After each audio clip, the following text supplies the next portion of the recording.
Hello बच्चों, welcome to trending tutor. स्वागत है आपका एक बार फिर से ट्रेंडिंग ट्यूटर पे। और चलिए आज हम कंटिन्यू कर रहे हैं हमारा मेटल्स एंड नॉन मेटल्स का लेक्चर नंबर 2। फर्स्ट लेक्चर आ चुका है, आपका रिस्पांस भी काफ़ी अच्छा आया था। आई होप आप सबने देख लिया होगा और आपको वो समझ भी आ गया होगा। इंट्रोडक्टरी लेक्चर था, हमने मेटल्स और नॉन मेटल्स में डिफ्रेंशिएट करना सीखा था। ठीक है। और अभी तक हमने फिजिकल प्रॉपर्टीज़ के बारे में पढ़ा है। आज हम पढ़ने जा रहे हैं केमिकल प्रॉपर्टीज़ के बारे में। ओके। तो लेक्चर स्टार्ट करते हैं, और उससे पहले जिसने ये चैनल सब्सक्राइब नहीं किया है तो प्लीज़ सब्सक्राइब कर लेना। ठीक है, इससे हमें बहुत ज़्यादा मदद मिलती है आपके लिए लेक्चर बनाने में। तो चलिए स्टार्ट करते हैं आज का हमारा लेक्चर। और इसमें हमें बात करनी है केमिकल प्रॉपर्टीज़ ऑफ मेटल। पहले हम मेटल्स के बारे में बात करने वाले हैं।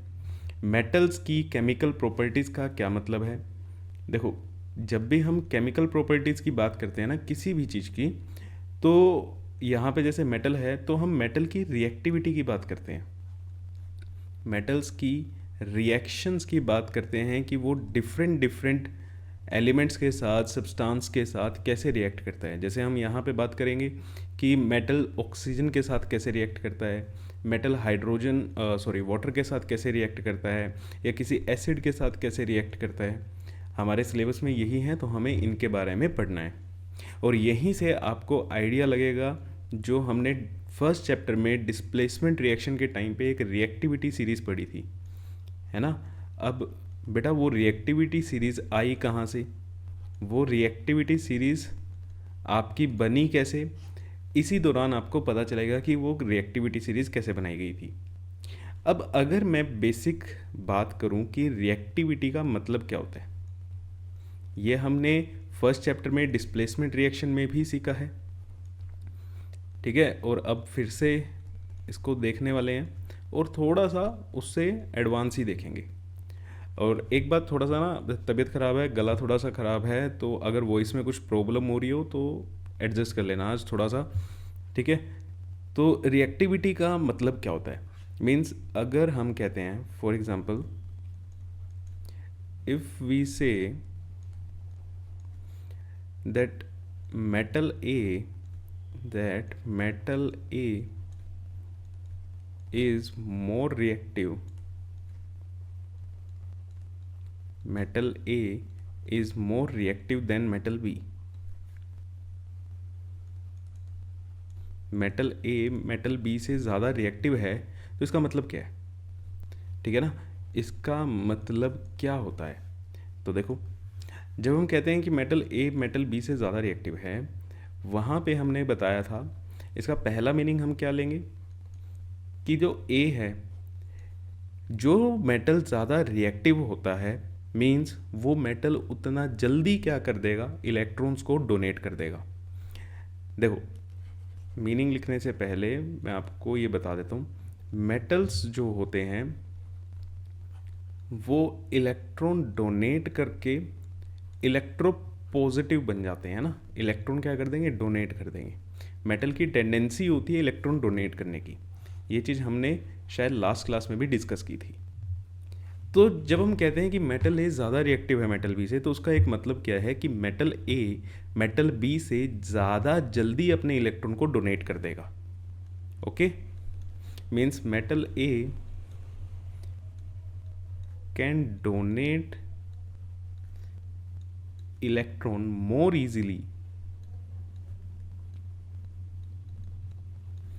than metal B।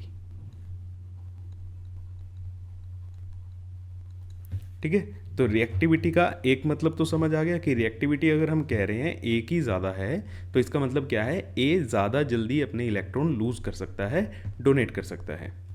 दूसरी बात, अब वहाँ पे हमने इतना ही पढ़ा था, ठीक है ना, वहाँ पे हमने इतना ही पढ़ा था। अगर आपको इससे आगे आता है तो कमेंट करके ज़रूर लिखो। ठीक है, और कमेंट ना करते रहा करो, ताकि आपको अपने लेवल का भी पता चलेगा कि आप कितना आंसर कर पा रहे हो। यही एक बेटा चीज़ होती है क्लास परफॉर्मेंस। जितनी आपकी क्लास परफॉर्मेंस अच्छी होगी, उतना ज़्यादा आप अच्छा स्कोर करने के चांसेस बनते हैं। ओके, तो अब दूसरा मतलब देखो, अगर हम कहते हैं मेटल ए ज़्यादा रिएक्टिव है, it means metal A can react at lower temperature, can react at lower temperature then metal B.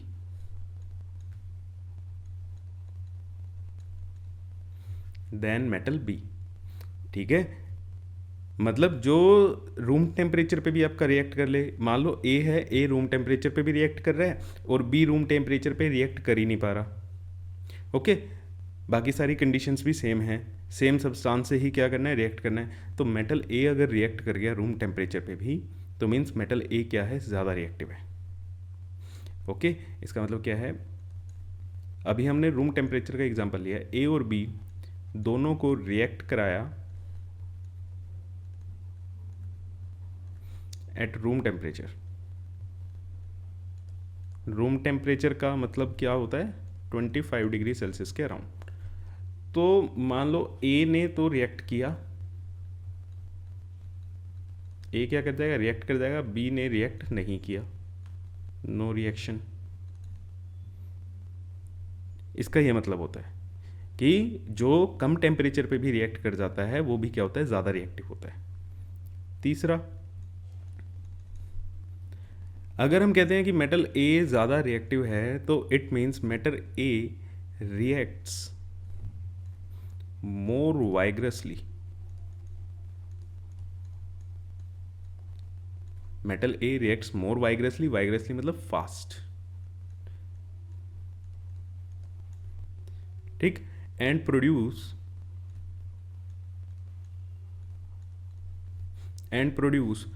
More energy, and produce more energy.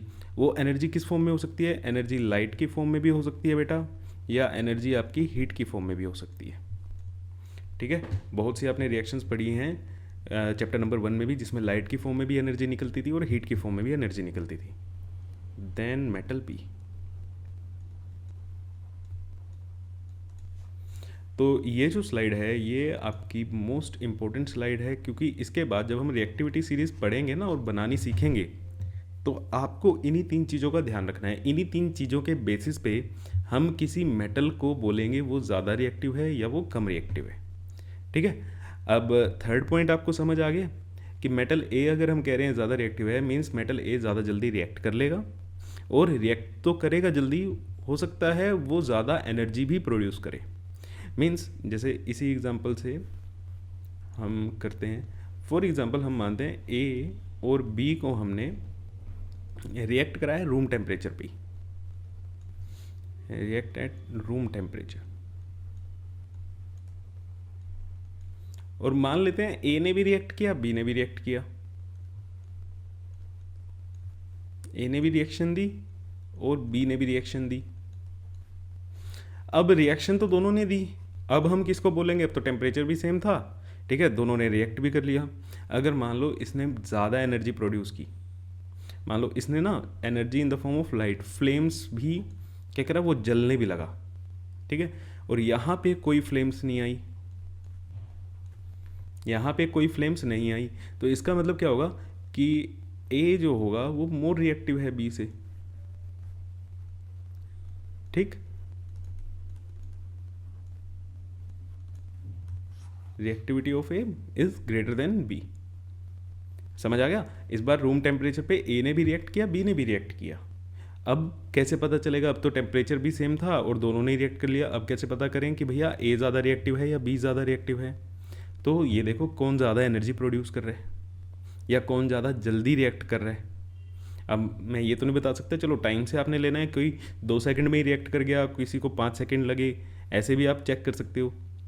ठीक, या फिर आप क्या कर लो, जिसने ज़्यादा एनर्जी प्रोड्यूस की, मान लो ए ने क्या करा, डैजलिंग वाइट फ्लेम से जला, जैसे मैग्नीशियम रिबन जलता है ना। जैसे मैग्नीशियम रिबन की आपने रिएक्शन पढ़ी हुई है कि जब मैग्नीशियम को आप स्ट्रांगली हीट करते हो,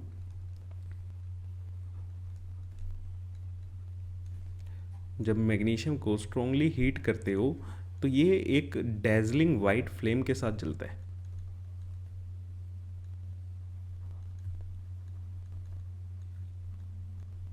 ये फर्स्ट चैप्टर की रिएक्शन है जो आपने की हुई है, डैजलिंग वाइट फ्लेम के साथ जलता है ना।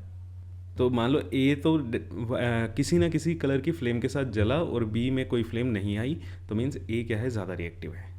अब इन पॉइंट्स को आप बहुत ज़्यादा ध्यान से अपने दिमाग में रखना, क्योंकि यही चीज़ें आपकी रिएक्टिविटी सीरीज़ को बनाने में आपकी मदद करेंगी। जो बच्चा ये भूल गया तो वो कंफ्यूज हो जाएगा कि कैसे हम कह रहे हैं कि कौन ज़्यादा रिएक्टिव है कौन नहीं है। ओके, तो चलो पहले हम रिएक्शन देखते हैं, reaction of metals with oxygen. Oxygen के साथ हम मेटल्स की रिएक्शन कराते हैं। तो बेटा आप सभी को पता है कि मेटल अगर ऑक्सीजन के साथ रिएक्ट करेगा, ऑक्सीजन के साथ रिएक्ट करेगा तो क्या बनेगा? मेटल का ऑक्साइड बनेगा। Very good. अब किसी किसी के ध्यान में एक और बात भी आ गई होगी कि सर अगला क्वेश्चन क्या पूछने वाले हैं। हाँ, अब ये मेटल ऑक्साइड का नेचर कैसा होगा? वेरी गुड बेटा, अगर आप इतना कोऑपरेट कर पा रहे हो ना सर के साथ कि आप सर समझ पा रहे हो कि सर क्या पूछने वाले हैं, तो आपकी तैयारी बहुत अच्छे लेवल पे चल रही है ना। क्योंकि ये चीज़ें आपने पढ़ी हैं, पिछले चैप्टर्स में पढ़ी हैं कि मेटल ऑक्साइड है उसका नेचर क्या होता है, कि मेटल ऑक्साइड क्या ये एसिडिक होते हैं या बेसिक होते हैं? जल्दी से कमेंट करके आंसर करना, ये एसिडिक होते हैं या बेसिक होते हैं? तो बेटा ना तो ये एसिडिक होते और ना ये बेसिक होते। आप ये नहीं कह सकते कि metal oxides are basic in nature. Sir हमने तो यही पढ़ा था। वहाँ पे आपने एक और चीज़ पढ़ी थी। क्या चीज़ पढ़ी थी वो मैं लिखता हूँ। Metal oxides can be basic, metal oxide basic भी हो सकते हैं, एंड एम्फोटेरिक इन नेचर। जी हाँ। अब कुछ बच्चे इस वर्ड को थोड़ा सा स्किप कर गए होंगे, है ना।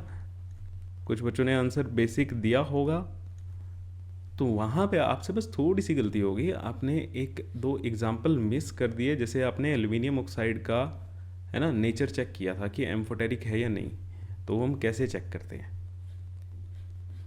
तो बेटा आपके पास अगर ये स्टेटमेंट आ जाती है ना कि metal oxides are basic in nature, true और फॉल्स, तो वो फॉल्स होएगी, क्योंकि कुछ मेटल ऑक्साइड बेसिक होते हैं, कुछ मेटल ऑक्साइड्स एम्फोटेरिक होते हैं।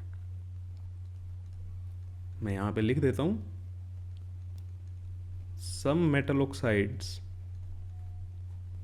बेसिक नेचर के होते हैं और कुछ मेटल ऑक्साइड्स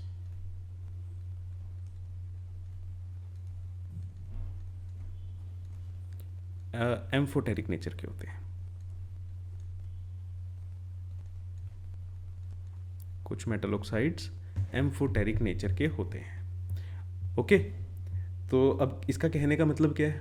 अगर कोई आप में से भूल गया है कि क्या होता है एम्फोटेरिक नेचर, क्या होता है, ये सब क्या होता है, तो हम मेटल्स की ही बात कर रहे हैं। हमारा पूरा chapter he metal and non metal पे है, तो डिटेल में पढ़ेंगे। देखो, अगर बेसिक मेटल ऑक्साइड है,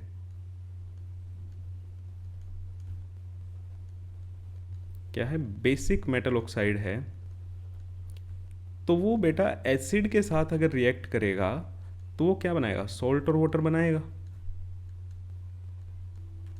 क्या बनेगा? हमारा न्यूट्रलाइजेशन रिएक्शन होगी, क्योंकि ये क्या है, बेसिक, और किसके साथ रिएक्ट कर रहा है? एसिड। एसिड और बेस जब भी रिएक्ट करते हैं तो क्या बनता है? सॉल्ट बनता है और साथ में पानी बनता है, वाटर बनता है। तो बेसिक मेटल ऑक्साइड तो सिर्फ और सिर्फ एसिड के साथ रिएक्ट करके क्या बनाएंगे? सॉल्ट और वाटर बनाएंगे, मीन्स न्यूट्रलाइजेशन रिएक्शन होगी। और न्यूट्रलाइजेशन रिएक्शन कैसी होती हैं बेटा? एक्सोथर्मिक होती हैं या एंडोथर्मिक होती हैं? जल्दी से कमेंट कर दो, है ना। रिवीजन भी साथ साथ चलती रहनी चाहिए। तो अगर ये एम्फोटेरिक हुआ, अगर कोई एम्फोटेरिक मेटल ऑक्साइड हुआ, एम्फोटेरिक मेटल ऑक्साइड अगर हुआ, तो बेटा वो एसिड से भी रिएक्ट कर सकता है और वो बेस से भी रिएक्ट कर सकता है। एसिड से रिएक्ट करेगा तब भी क्या बनेगा? सॉल्ट एंड वाटर बनेगा। बेस से रिएक्ट करेगा तब भी क्या बनेगा? सॉल्ट एंड वाटर बनेगा। जबकि जो बेसिक मेटल है, बेसिक मेटल ऑक्साइड है, वो सिर्फ और सिर्फ एसिड से रिएक्ट करने पे ही आपको क्या देगा? सॉल्ट और वाटर देगा। ठीक है। अब इसका मतलब क्या है? अगर हम ऊपर देखेंगे कि अगर ये एम्फोटेरिक मेटल ऑक्साइड, कोई मेटल ऑक्साइड जो एम्फोटेरिक है, वो अगर एसिड से रिएक्ट कर रहा है तो मीन्स वो खुद कैसे बिहेव कर रहा होगा? बेस की तरह। अगर वो बेस से रिएक्ट करके सॉल्ट और वाटर बना रहा है तो वो खुद कैसे एक्ट कर रहा होगा? एसिड की तरह। है ना। तो एम्फोटेरिक मेटल ऑक्साइड क्या होगे, कैन एक्ट एज बोथ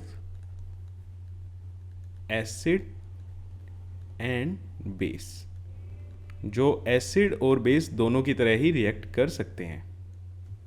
जैसे देखो Al2O3 को अगर हम HCl के साथ रिएक्ट कराएं, अब ये यहाँ पे क्या प्रोडक्ट बनाता है, ये सोल्ट बनाता है, एल्यूमिनियम क्लोराइड AlCl3, और वाटर बनता है। अब HCl यहाँ पे क्या है बेटा, सबको पता है एसिड है sir.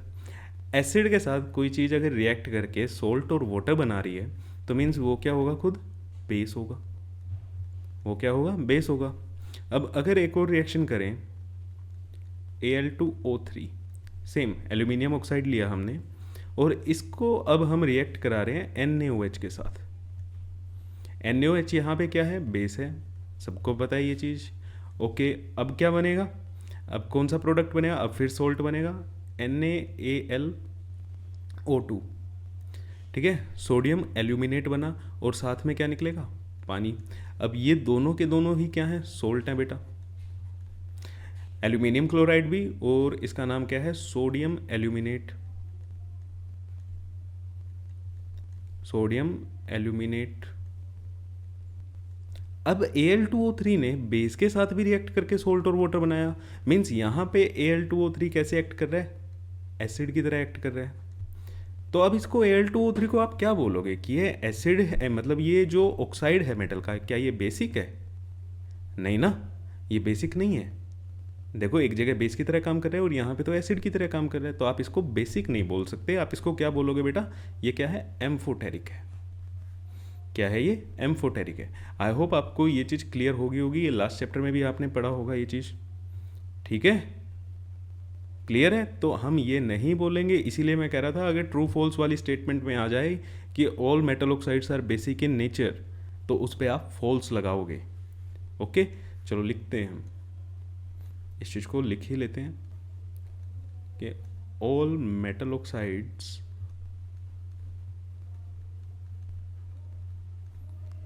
Are basic in nature, सारे के सारे मेटल ऑक्साइड बेसिक होते हैं नेचर में। ये क्या, ट्रू और फॉल्स, तो आंसर क्या आएगा बेटा इसका, फॉल्स। रीज़न आपको समझ आ गया। अच्छा अब सर एक और बात बताओ कि आपने ये तो बोल दिया मेटल ऑक्साइड्स एम्फोटेरिक भी होते हैं, तो हमें कैसे पता चलेगा कौन से मेटल ऑक्साइड्स एम्फोटेरिक हैं, ये भी बात सही है ना। तो which metal oxides, which metal oxides are amphoteric in nature, which metal oxides are amphoteric in nature. कुछ बच्चों ने ये पढ़ा भी होगा, लास्ट चैप्टर में ही ये कर लिया होगा, है ना। तो नाम लिख दो, जैसे टिन, टिन का अगर ऑक्साइड बनाओगे तो वो एम्फोटेरिक होगा। एल्यूमिनियम हमने अभी देखा, और कौन सा होता है बेटा, जिंक, वेरी गुड। ये दोनों आपके सिलेबस में, ये दोनों तो ज़रूर ध्यान रखना, जनरली आपके सिलेबस में ये दो ही हैं, ठीक है, लेकिन मैं और भी बता रहा हूँ अगर कई बार पहचानने के लिए आ जाता है। टिन, एल्यूमिनियम, जिंक, लेड,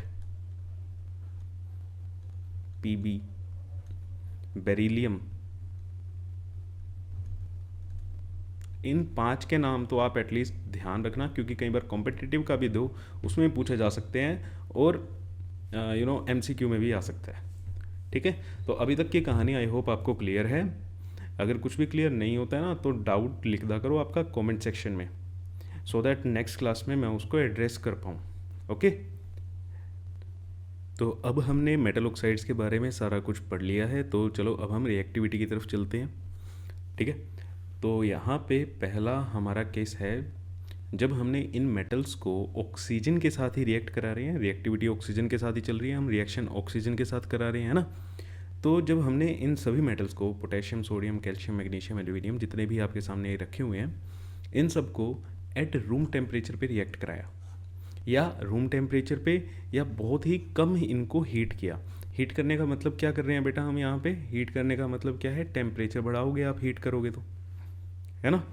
तो जैसे ही हीट किया रूम टेम्परेचर पे, अब पोटेशियम ने रिएक्ट करके क्या बनाया? पोटेशियम का ऑक्साइड। सोडियम भी रिएक्ट किया और सोडियम ऑक्साइड बना। कैल्शियम रिएक्ट करके कैल्शियम का ऑक्साइड बनाया। मैग्नीशियम ने रिएक्ट करके मैग्नीशियम ऑक्साइड। एल्यूमिनियम में Al2O3। Zinc ZnO। आयरन ने आयरन ऑक्साइड बनाया। Lead PbO। ठीक है, इन सब ने रिएक्ट किया। ओके, और कॉपर ने कौन सा बनाया? Copper oxide. कॉपर ने क्या बनाया? Copper oxide. और इन्होंने क्या किया? कोई रिएक्शन ही नहीं दी, इन्होंने रिएक्ट ही नहीं किया, कोई ऑक्साइड नहीं बना आपका यहाँ पे। और ध्यान रखना, कॉपर को भी आपको लो हीट करना पड़ा था। ठीक है, कॉपर ने रूम टेम्परेचर पे नहीं किया था रिएक्ट, कॉपर को भी यहाँ पे थोड़ा सा गर्म करना पड़ा था। मीन्स वहाँ का टेम्परेचर, उनका टेम्परेचर, इस रिएक्शन में टेम्परेचर बढ़ाना पड़ा था। ठीक है, इन सभी ने क्या कर लिया था? रिएक्ट कर लिया था। कॉपर को थोड़ा हीट करना पड़ा। हीट करना पड़ा तो मतलब इसने लेस टेम्परेचर पे रिएक्ट नहीं किया। मीन्स कॉपर इन सबसे क्या है? कम रिएक्टिव है। एक चीज़ आपको यहाँ से तो क्लियर हो ही गई, है ना? अब ये जो कंपाउंड्स बने ये किस कलर के बनते हैं? पोटेशियम का जो कंपाउंड होता है बेटा वो येलो कलर का बनता है। Sodium white. कैल्शियम भी आपका वाइट कलर का। ठीक है, मैग्नीशियम भी वाइट, एल्यूमिनियम भी वाइट, जिंक भी वाइट। आयरन ऑक्साइड जो होता है ये ब्लैक कलर का होता है। कलर आपको याद रखने हैं। लेड जो है ये आपका येलो कलर का होता है। और कॉपर ऑक्साइड तो आपने फर्स्ट चैप्टर में ही पढ़ा है, ब्लैक कलर का होता है। और इनका तो कोई कलर ही नहीं है बेटा, इन्होंने तो रिएक्ट ही नहीं किया, है ना? अब यहाँ पे फ्लेम निकली या नहीं निकली? अब देखो, इन सब ने रिएक्ट किया। ओके, अब इनमें से सब ने ही रूम टेम्परेचर पे रिएक्ट कर लिया, तो इसमें हमें कैसे पता चलेगा कौन ज़्यादा रिएक्टिव है कौन कम रिएक्टिव है? अब एनर्जी देखो, पोटेशियम जो जला, पोटेशियम ने जब कंपाउंड बनाया, येलो कलर का कंपाउंड बनाया, तो इसमें ना एक पेल पर्पल कलर की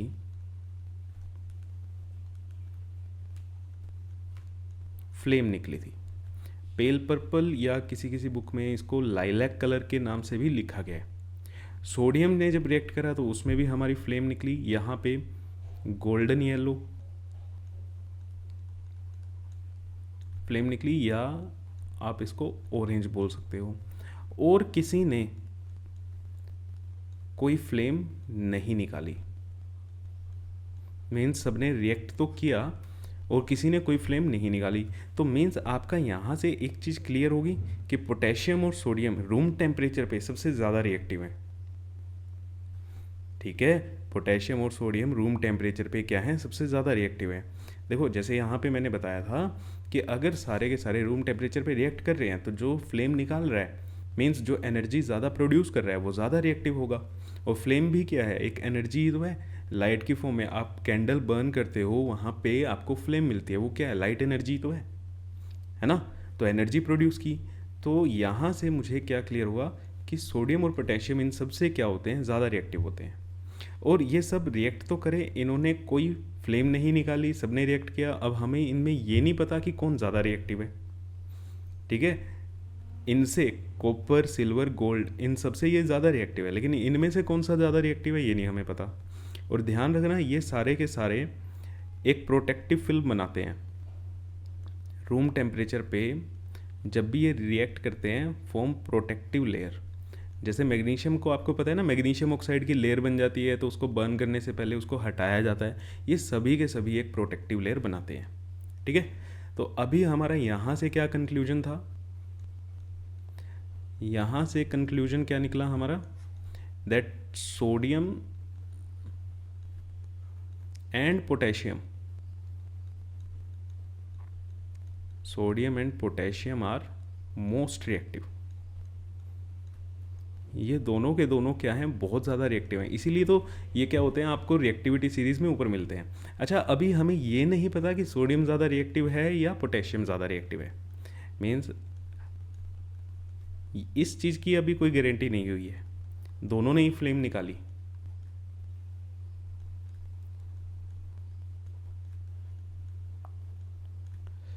दोनों ने ही क्या करा है, फ्लेम निकाली है। हमें ये चीज़ नहीं पता अभी तक कि सोडियम ज़्यादा रिएक्टिव है या पोटेशियम ज़्यादा रिएक्टिव है। ठीक है, तो ऐसे आपकी धीरे धीरे क्या हुई थी, तैयार हुई थी आपकी रिएक्टिविटी सीरीज।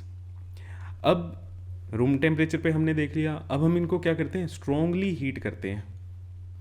अब इनको हम क्या करते हैं, स्ट्रोंगली हीट करते हैं। तो बेटा रिएक्ट तो कर ही रहे हैं, रूम टेम्परेचर पे भी सबने प्रोडक्ट बनाया था, सिल्वर गोल्ड प्लेटिनम में प्रोडक्ट नहीं बनाया। जब आपने इनको स्ट्रोंगली हीट किया, इन्होंने तब भी कोई रिएक्शन नहीं दी।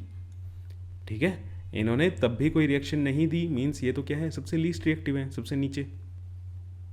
अब पोटेशियम और सोडियम जब इनको स्ट्रोंगली हीट किया तो भैया ये तो बहुत भयानक तरह से जले थे, है ना, हाईली वाइग्रस थे।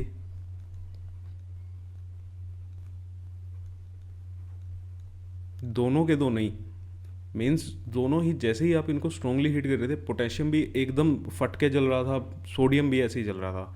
तो अभी तक हमें ये चीज़ नहीं पता। फ्लेम इन्होंने निकाली थी, फ्लेम इन्होंने रूम टेम्परेचर पे भी निकाली थी, और जब आप स्ट्रोंगली हीट करोगे तो और ज़्यादा फ्लेम मिलेगी। तो फ्लेम का कलर तो यहाँ पे सेम ही था।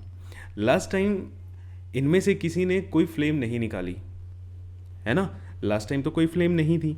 बट यहाँ पे ध्यान रखना, जब आपने इनको स्ट्रोंगली हीट किया, कैल्शियम, मैग्नीशियम, एल्यूमिनियम, ये बहुत वाइग्रसली जले थे। मीन्स पोटेशियम सोडियम से कम, लेकिन अच्छे खासी तेजी से ये जले थे। और इन्होंने भी क्या किया था, वाइट डेजलिंग फ्लेम निकाली थी।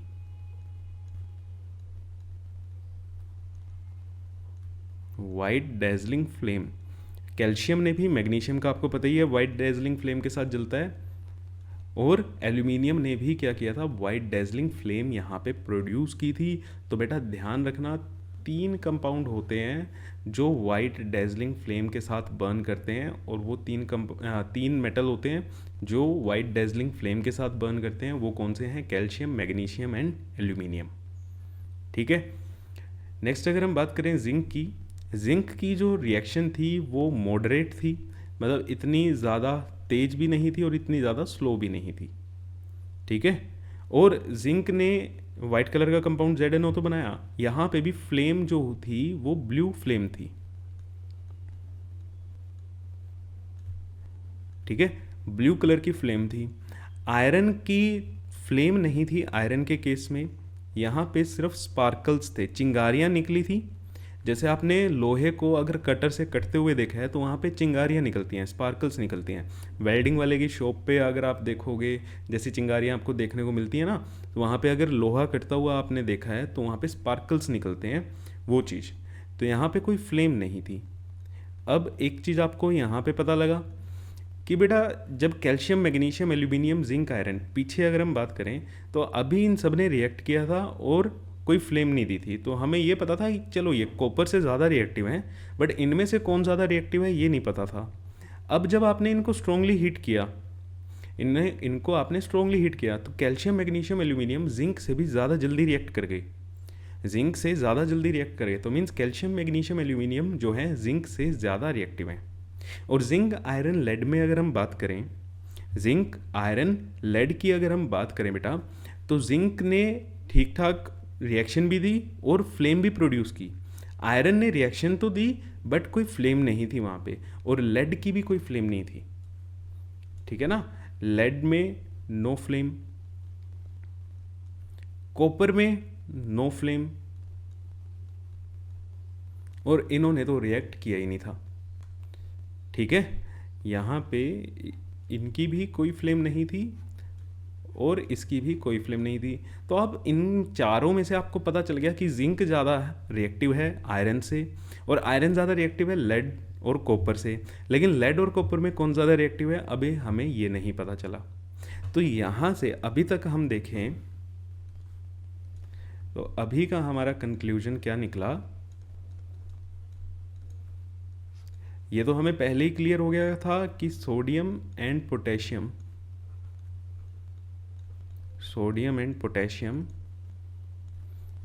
मोस्ट रिएक्टिव हैं। सोडियम एंड पोटेशियम क्या है, मोस्ट रिएक्टिव हैं। फिर क्या थी, कैल्शियम, मैग्नीशियम, एल्यूमिनियम, जिंक, इन सब की बात थी। तो अभी तक हमें ये पता चल गया कि calcium, magnesium and aluminium are more reactive than zinc, iron, lead and copper. ये चीज़ हमें पता लग गई है ना, इस चीज़ का क्लियर हो गया। और इसमें हमें ये भी पता चल गया कि जिंक जो है वो ज़्यादा रिएक्टिव है आयरन से, और आयरन ज़्यादा रिएक्टिव है लेड एंड कॉपर से। बट लेड और कॉपर में कौन ज़्यादा रिएक्टिव है अभी हमें ये नहीं पता चला, है ना। तो इसका कब पता चलेगा? नेक्स्ट क्लास में, जब हम इनकी रिएक्शन कराएंगे वाटर के साथ, जब हम इनकी रिएक्शन कराएंगे वाटर के साथ। तो अभी तक हमारी रिएक्टिविटी सीरीज़ में हमें ये पता लग गया कि सोडियम और पोटेशियम क्या रहेंगे, टॉप पे आएंगे, उसके बाद इन तीनों में से कोई आएगा, और इसके बाद एल्यूमिनियम, कैल्शियम या मैग्नीशियम के बाद नंबर आएगा जिंक का, उससे कम रिएक्टिव आयरन, उससे कम रिएक्टिव या तो लेड होगा या कॉपर होगा, और लीस्ट रिएक्टिव क्या होंगे बेटा? यही होंगे सिल्वर, गोल्ड, प्लेटिनम। ये तो रिएक्शन ही नहीं दे रहे अभी तक, है ना। तो ऐसे आपकी क्या बनी थी, रिएक्टिविटी सीरीज़ बनी थी। तो आज का ये लेक्चर मैं यहीं पे ख़त्म कर रहा हूँ, थोड़ा मेडिकल रीज़न की वजह से गले से बोला नहीं जा रहा है, ठीक है। तो नेक्स्ट क्लास में हम कंटिन्यू करेंगे। एंड बाय द वे आपकी रिएक्शन विद ऑक्सीजन तो कंप्लीट हो गई है। नेक्स्ट रिएक्शन में भी हम, नेक्स्ट क्लास में भी जो हम रिएक्शन पढ़ेंगे वो रिएक्शन विद वाटर होगी, ठीक है। तो तब तक के लिए thank you so much. Class को लाइक कर दो, शेयर कर दो, और प्यारे से चैनल को सब्सक्राइब कर दो। Thank you.